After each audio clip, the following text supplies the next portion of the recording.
My name is David. I'm 46 years old, just an ordinary man with a stable job, a two-story house in the suburbs, and a family that from the outside looked picture perfect. We have two teenage kids, smart, independent, and a wife named Anna. Gentle, attentive, thoughtful in every little detail.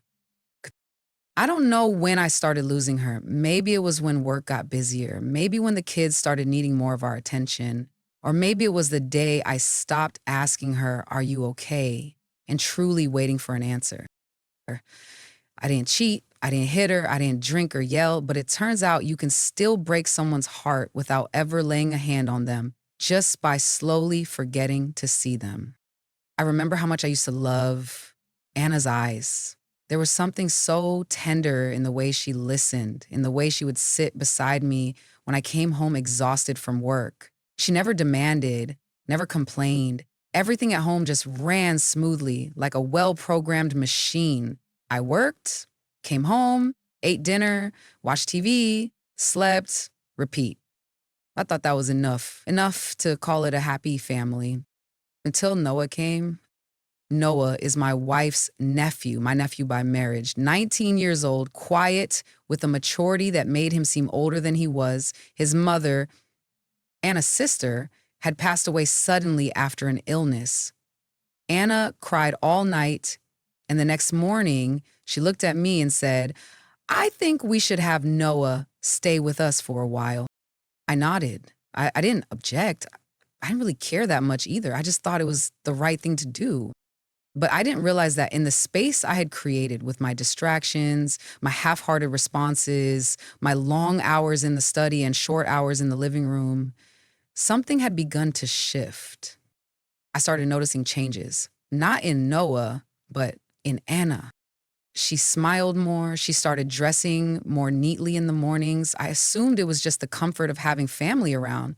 That's what I believed until one night, I saw them sitting in the kitchen after midnight, the light dim, Anna leaning in to listen as Noah spoke, her eyes glowing with a warmth I hadn't seen when she looked at me in a long time. I turned away quietly, telling myself I was overthinking. I'm not the jealous type. I trust my wife. But I also started feeling like she was slowly slipping away from me, and I didn't know how to pull her back.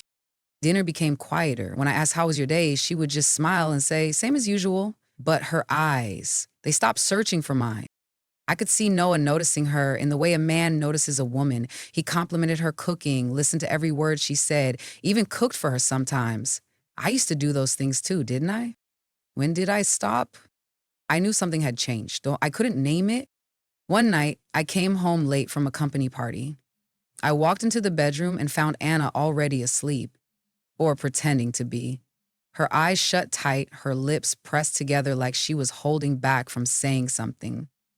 I just turned off the light and lay beside her. But I couldn't sleep a minute that night. The next morning, I woke to a note on the kitchen table. "Have breakfast first. I'm heading out for a bit." No heart, no signature.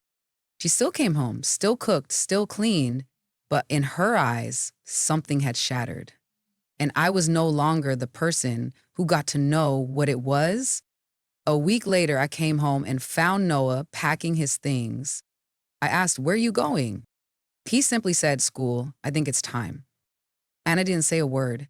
She just stood there, hands clenched, eyes red and swollen.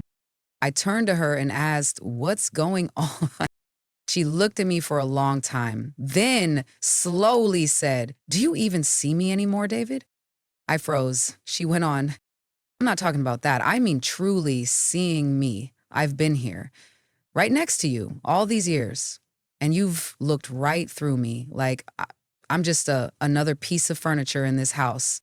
I didn't know what to say. Every excuse caught in my throat. I never meant to diminish her. I never meant to make her feel invisible, but I hadn't seen her. I hadn't truly paid attention. And that was the worst part.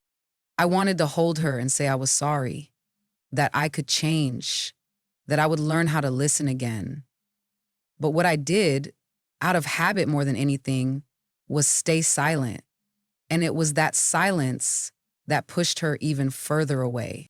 Noah left the next morning. Before he got in the car, he said to me, "I know I shouldn't have stayed this long, I didn't answer, just nodded, because I wasn't sure what had really happened either. But the way Anna looked at Noah as he drove off, that look wasn't for a nephew. It was for someone who had seen her, who had reached a part of her I had neglected for far too long. I began quietly watching my wife like a man sitting backstage, looking at a stage he once belonged to.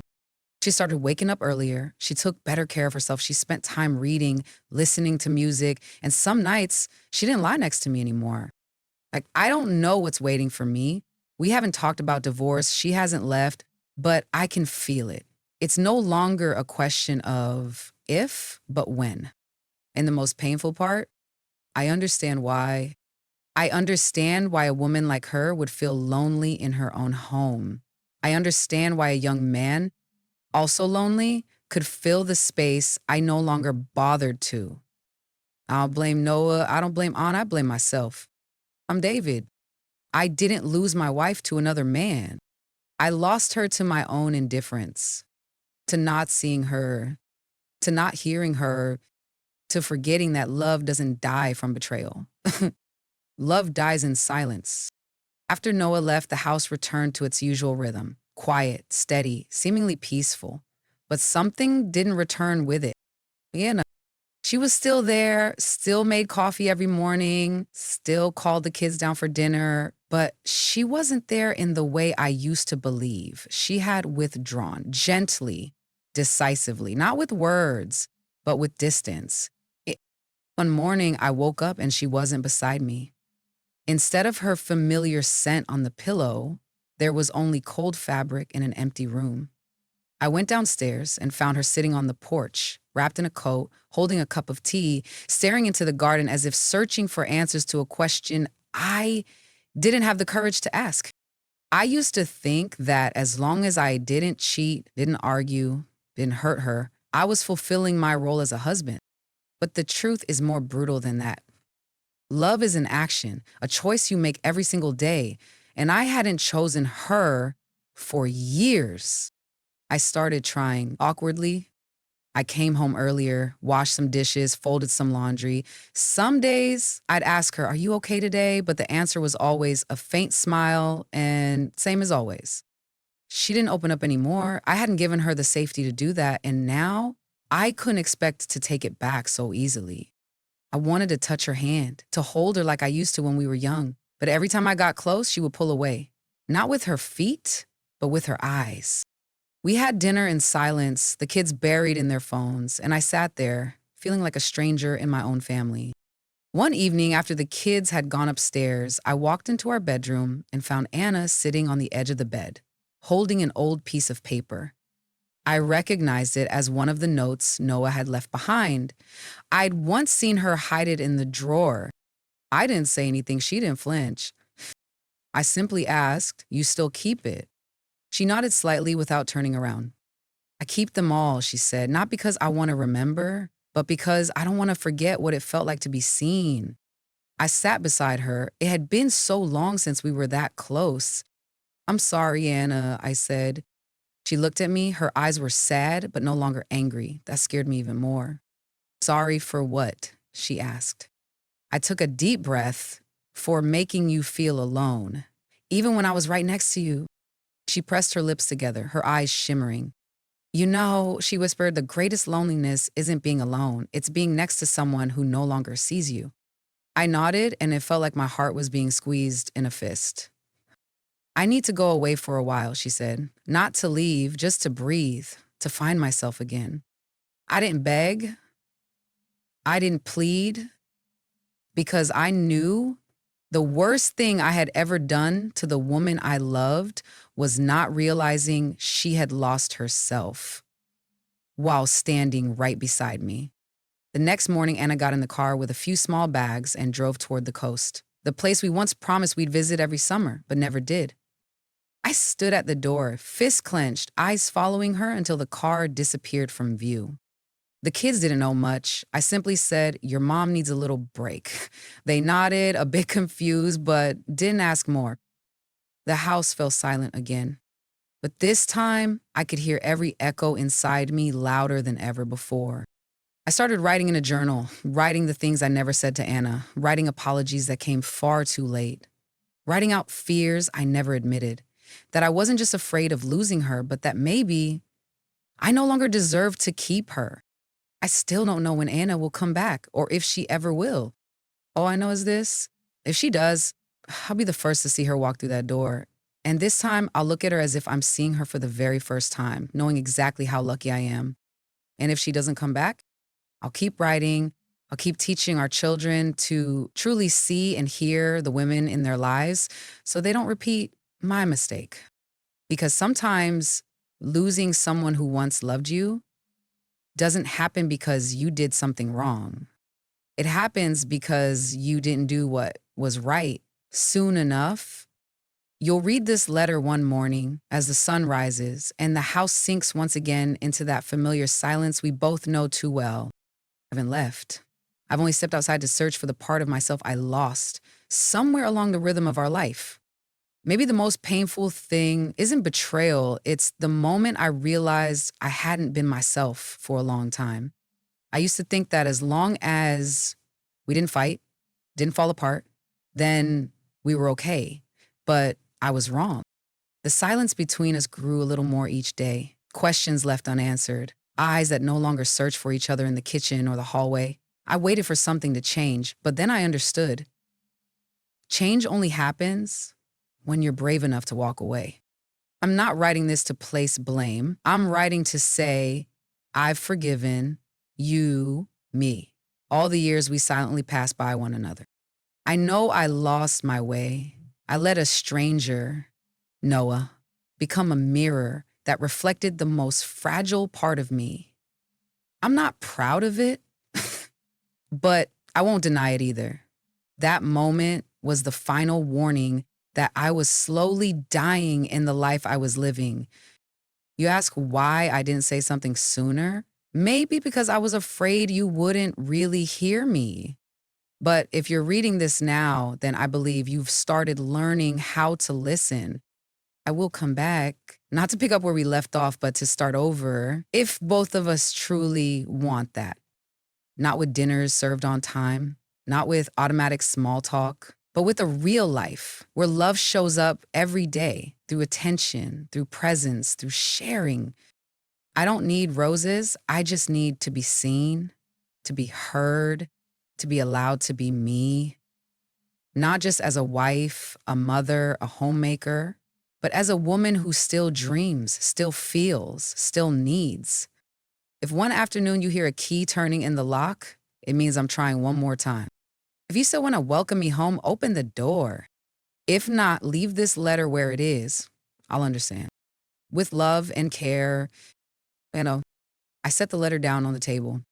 My fingers were still trembling, not from anger, but because for the first time in years, I truly saw Anna. Saw the woman who once laughed brightly in our tiny kitchen, who once rested her head on my shoulder when the kids were still babbling their first mama mama. I lost her gradually, not because of someone else, but because I stopped seeing her. Stopped asking if she was tired, stopped noticing when she changed her hairstyle, her perfume, even parts of herself. Little by little, just hoping someone might notice, and then that someone wasn't me. Jealousy hit me, bitter and sharp, but not enough to cover the deeper ache. I had let another man truly listen to the woman I once promised to love for a lifetime. I walked toward the bedroom. Our wedding photo was still there on the dresser, its wooden frame now faded, Anna's smile just as gentle as the day it was taken. I used to think love didn't need many words, that being steady was enough, but I was wrong. Love means choosing to see each other every day, even in routine, even in silence, even in chaos. And I hadn't chosen that. And Anna, in her most vulnerable moment, had chosen a feeling I no longer gave her. I stood for a long time by the window. It was drizzling outside. Then I walked over to the table, picked up a blank sheet of paper, and wrote the first line. Anna, if you're still willing to try, I will learn how to listen. 1 month later, Anna was no longer home. She left the very next day after leaving the letter. No warning, no explanation, no accusation, Just a brief sentence to the kids. Mom needs some time away. And then silence. David didn't try to call, not because he was angry, but because he knew at that moment words would only get in the way. Instead, he cleaned. For the first time in years, he scrubbed the kitchen without being asked. He learned how to make tea the way Anna liked it, 2 sugars, no cream. He called the kids down for dinner on time, asked about their day. And each night, he wrote to Anna letters he never sent. One Sunday afternoon, with the sky as blue as it had been in the early days of their love, David visited the small corner bookstore, Anna's favorite stop after work. He didn't expect anything. He just went as if reviving an old habit that once meant something. And then he saw her between the shelves of books on mindfulness and emotional healing. Hair tied low, wrapped in a gray knit cardigan. A little thinner, perhaps, but her eyes still held that same familiar light, the one that once made him believe he could protect her from the world. They looked at each other. No smile, no turning away, just looking. A long silence. David gently gripped the book in his hand, then stepped forward. I think the tea at home still tastes the way you like it. Anna blinked softly. You learned. I'm learning. A faint smile touched the corner of her lips. You still have the letters I wrote? David nodded. And I wrote a few more, if you'd ever like to read them. Anna didn't answer right away. She glanced out the window, then turned back to him. I'm not sure I'm ready to come back yet, but I'm ready to sit with you, have a cup of tea. David nodded, slowly, carefully, as if afraid to shatter something fragile. I can wait. And they stepped out of the bookstore, walking side by side. No touching, no promises. Just two people who had once lost each other, learning how to find their way back. I didn't think I would see him there. Not on such a clear, gentle afternoon. Not while I was standing in the middle of the bookstore aisle on healing, the very thing I still carry doubts about, even now. And then he appeared. He didn't say anything right away. No nervous chatter, no rushed questions. Just a look, direct, steady, quiet. Something had changed in David. Not on the outside, but within. I didn't see the old hurried detachment. Gone was the lost look of a man who once thought his life was enough. We talked about tea. Such a small thing, but it nearly brought me to tears. You still keep the letters I wrote? I asked, even though I already knew the answer, because I needed to hear it. Needed to know that somewhere in the silence, I hadn't disappeared completely from him. And when he said he had written more just for me, something ached in my chest. Not entirely because of hope, but because of tenderness. I didn't make any promises. I couldn't. I wasn't ready to return to a place that had once made me feel invisible, but I could sit with him. I could drink a cup of tea.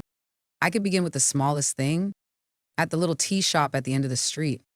David sat across from me. His hands gently cradled his cup. He no longer glanced at his phone out of habit. I noticed it and I saw he was listening, really listening. There was a time, I said softly, when I thought if I disappeared, you wouldn't even notice. I didn't look at him when I said it.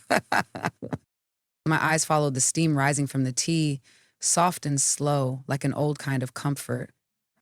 I noticed, David said, his voice low. I just didn't know how to name it. I thought silence meant keeping peace, but it was slowly killing everything. And there was a pause between us. Not heavy, just still. I nodded slightly. I don't know if I've forgiven you yet, I whispered, but I know I want to see myself again, at least in your eyes. David set his cup down. I'm still learning how, Anna, but if you let me see you again, this time I won't look away. I looked at him, not as an estranged husband, not as a mistake from my past, but as someone learning how to love again, through listening, through presence, through stillness. I didn't promise anything that afternoon, but I stayed. And maybe in the quiet of a shared cup of tea, I would find myself again, and maybe even us.